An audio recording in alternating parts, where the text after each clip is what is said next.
Hi, and thanks for logging on to the Daily DVAR Halacha. And here's a brand new halacha for you, and it's for Tuesday, the second day of January, the 15th day of Teves. Here we go.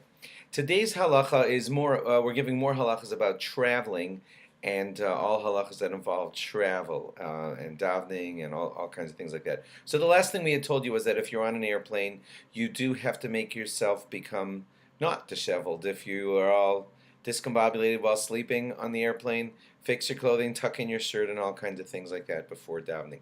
If you had a Bluetooth in your ear, obviously this wasn't in the Shulchan Aruch back hundreds of years ago because Bluetooth didn't exist, but the rabbis of today, learning through the halachas of the Gemara and the Shulchan Aruch, are able to deduce that just like you don't wear other things that are not specific to davening.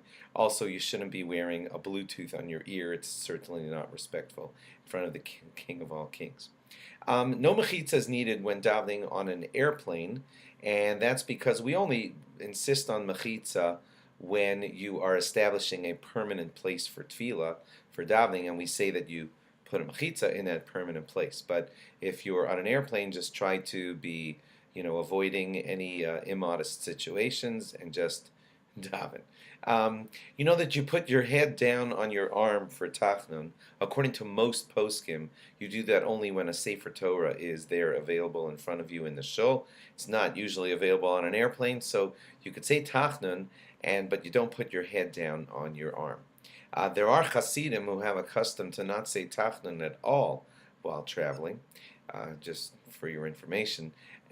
If you come back from a trip and you came back, let's say 5 in the morning, one of those overnight flights, and you have some gifts to give to the kids, and you get home and they're saying, "Oh, daddy, what did you get us? What did you get us?" So the halacha is that you should not be distributing gifts until after you daven.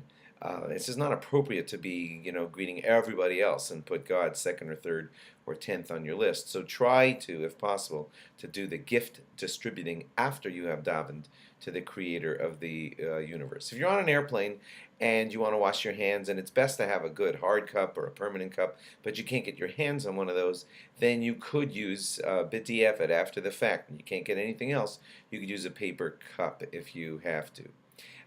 Please remember, as we said the other day, dry your hands outside of the bathroom, and then the bracha, of course, of Netilas Yadayim right after that.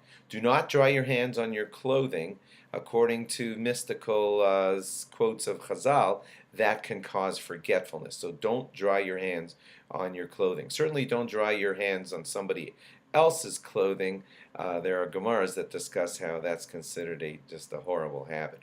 And lastly, there are people who are meticulous to dry their hands before Netilas Yadayim, so that there's no impurity on your hands before, no wet impurity on your hands, and then dry your hands, and then wash your hands, and then dry your hands. So that drying that happens before Netilas Yadayim, according to a lot of poskim, that could be done on your own clothing. That's not actually the drying of Netilas Yadayim.